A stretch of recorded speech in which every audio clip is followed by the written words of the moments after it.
Hey, good morning. Happy Monday. I'm Meteorologist Courtney Aitken in for meteorologist Ben Derry on this Monday. Hope you enjoyed the holiday weekend. We did get washing of rain on Saturday, which of course was Independence Day. A lot of the fireworks went off as planned, but a lot of communities also had to cancel theirs. So hopefully you were able to enjoy your holiday despite the weather. We are kicking off the post-holiday week on a very nice note. This is what the sunrise looked like this morning. Bright shades of cotton candy pink.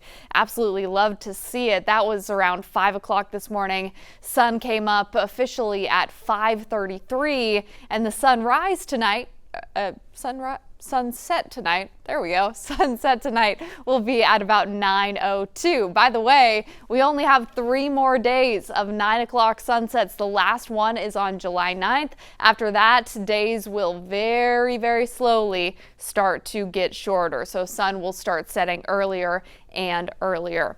We are 54 days out from the Minnesota State Fair, which of course starts on July 27th. Seems like a long way away, but it will be here before you know it. It's going to be my first one, and we are going to be out there at the fair every single day, bringing you the weather forecast live. So it should be a lot of fun.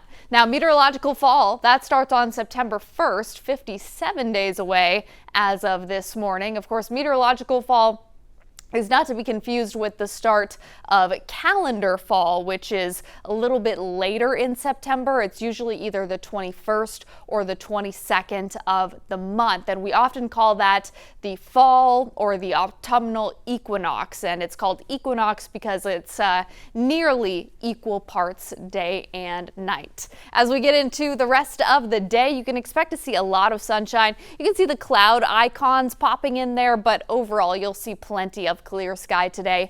You will need the SPF and the sunglasses if you are venturing out, and you'll probably want the AC too. We're going to be in the upper 80s today. I'm calling for 88 in the Twin Cities. Even Duluth gets to 80 today. 85 for Grand Rapids, 85 down in Rochester. We'll go 87 for Mankato, 90s for Ortonville today, and you can see the icons up here. Some thunderstorms are expected for International Falls, Bemidji, Thief River Falls, and Moorhead, all of which are under a level 2 threat for severe weather today. And then down into St. Cloud, it's going to be a level 1. Twin Cities, we do not have a severe weather threat for today, but that will change into tomorrow. I'm going to walk through the 7-day forecast, and then we'll kind of get into the meat and potatoes of your forecast here momentarily.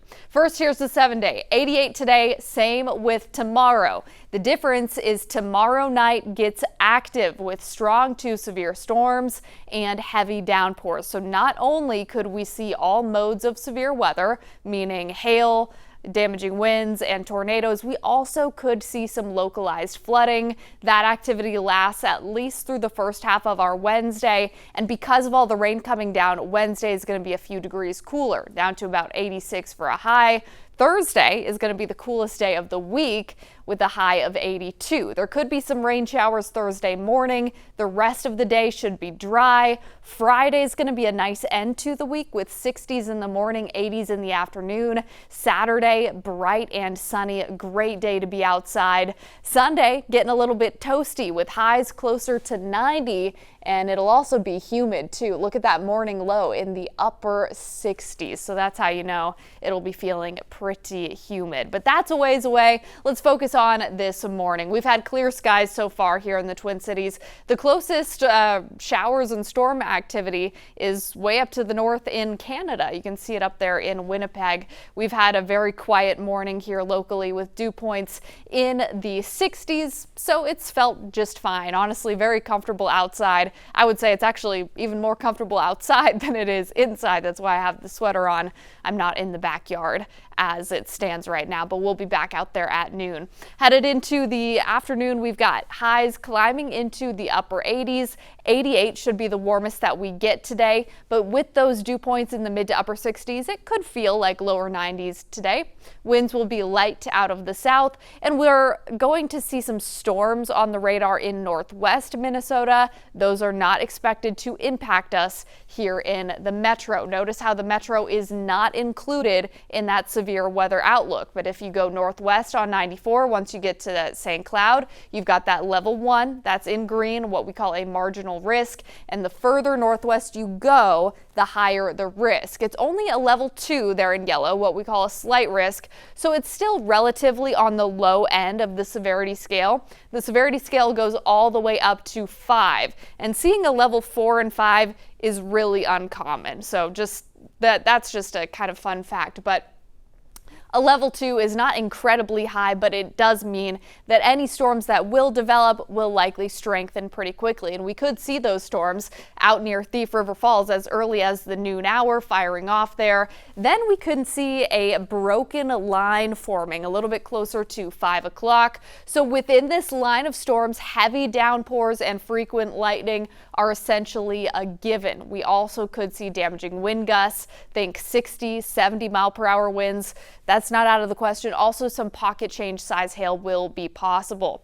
Getting into the latest run of this model, it's now painting a line of storms from Ortonville all the way up to nearly the Arrowhead near 9 o'clock tonight, and then it all kind of falls apart after dark. There still could be a couple of supercells down to our southwest near Marshall and Laverne through 11 o'clock tonight, but for the Twin Cities, we should be in the clear. Maybe we'll see a passing shower overnight. You can see that could happen a little bit closer to midnight, but it shouldn't be more than simply a passing shower. After that, just some clouds will take us into the 6 o'clock hour on our Tuesday morning. Tuesday afternoon, high temperatures look pretty familiar. They look a lot like what we're forecasting for today. So 88 for tomorrow afternoon in the Twin Cities, 87 for St. Cloud, low 80s in Brainerd, 80 in Grand Rapids, 80 in International Falls. We do have some 70s on the map for Bemidji, Thief River Falls, 80 in Moorhead. A lot of these temperatures up here will depend on how much rain those folks get today.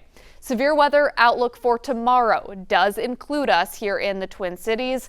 It's going to be a level 1 for areas out to our east, which does include this pocket of western Wisconsin, including Menominee and Hayward. It even stretches north up to Duluth, and then to the immediate east of the Twin Cities, immediate west, excuse me. This is going to be a level 2 or slight risk. Now, these storms likely aren't going to develop until later in the evening. So if you're going to be out and about tomorrow afternoon, you can expect to see sunshine and warm temperatures. But as we get into nightfall and thereafter, really into the overnight hours and Wednesday morning, that's when the rain and storms will come in waves. And there will be enough rainfall that it could be kind of a flood threat. So this is our excessive rainfall outlook. It looks pretty similar to our severe weather outlook, but this is a different product. So notice this only goes up to 4. Once again, a 3 or 4 on the excessive rainfall scale is pretty rare. So what we have here is a level 2, which tells us that anywhere within 25 miles where you see that yellow color, there's roughly a 10 to 15% chance that we see flash flooding. A pretty low chance for flooding overall, but I think that some minor ponding on the shoulders of the road, poor drainage areas, bottoms of hills, things like that. That's where things could get a little bit messy, especially because we could get up to 3 inches of rain between Tuesday night and Wednesday midday. So stormiest is going to be Tuesday night into Wednesday. By Thursday, we start drying out. That's also our coolest day of the week with the high of 82. We'll go 84 on Friday, 86 on Saturday, getting close to 90 on Sunday. So really heating up there. And that could be the start of another kind of brief heat wave getting into next week. Again, the closest showers and thunderstorms this morning are not very close at all. They're way up in Canada, the Winnipeg area, getting hit with some moisture this morning. Meanwhile, it's been a very quiet morning for most of Minnesota. As we get into the afternoon, it's going to be toasty, very summer-like, upper 80s to near 90 by 4 o'clock. That should be the hottest time of day with feels-like temperatures or heat index. That's why you have the HI there, heat index right around 92 degrees, but actual air temperatures top out in the upper 80s for the Metro and St. Cloud, upper 80s for Brainerd Lakes, mid 80s for Grand Rapids, 80 for Duluth, 70s up in the Arrowhead, and that'll be really the coolest spot for today, 90s for Marshall and Ortonville. And there is a chance for severe weather for northwestern Minnesota today. The rest of us should be quiet in the way of severe weather, at least until tomorrow night.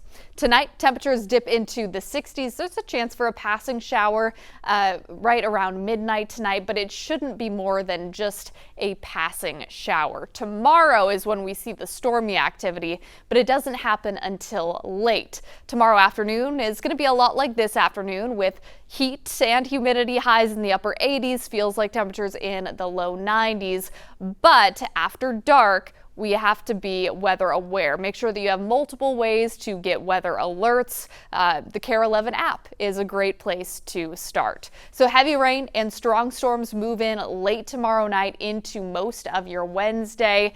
There is at this time a slight or level 2 threat for severe weather, and all modes of severe weather are on the table. That means there's a very low threat for tornadoes, but a threat nonetheless, mostly for far western Minnesota, not really including the Twin Cities.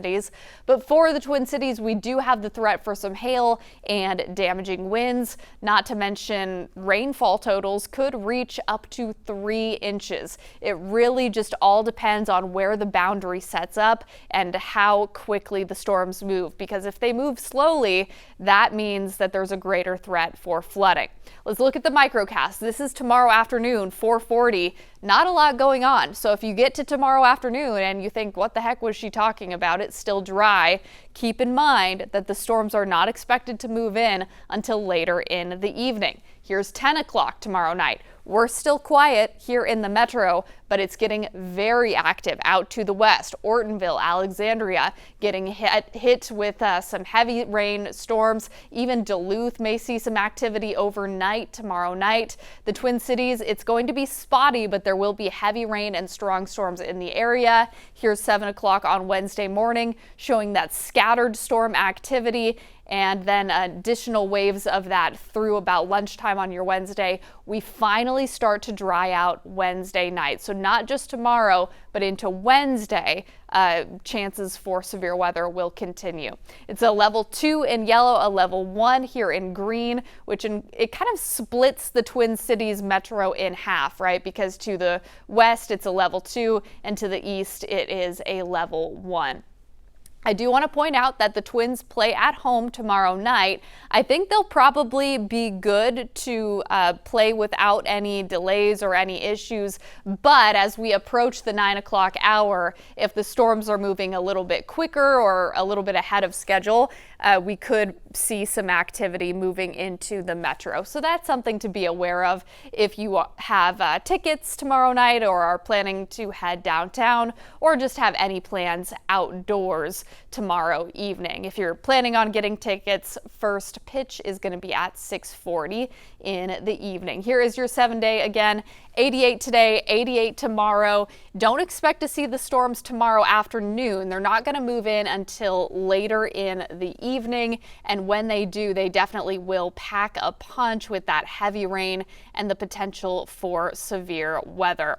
I do want to take a look at the severe weather threats for tomorrow. I did mention earlier that all threats are on the table. So what exactly does that mean? Well, we have a low threat for a tornado. You can see that there in brown. So it's not really for the Twin Cities metro, that tornado threat. It's going to be south of I-94 and for that westernmost portion of the state, and it's a low threat. Still possible, but not likely. As far as hail and wind go, the threat is technically elevated, especially out to the immediate west of the Twin Cities metro, and I think that does include Hennepin County if you look pretty closely. And then there's a lower threat for hail and wind all the way up to Duluth and as far eastward as, well, most of western Wisconsin. So while we're not likely to see large hail and damaging wind gusts, it is still possible. What about excessive rainfall? Not just one day, but multiple days where we could see some localized flooding. For example, this is the excessive rainfall outlook for Wednesday, and it's still a level 2 to the immediate northeast of the Twin Cities. So we're expecting a lot of rain, and depending on how much rain we get, that definitely could bring our temperatures down just a bit. So this is a changing forecast. Stay tuned.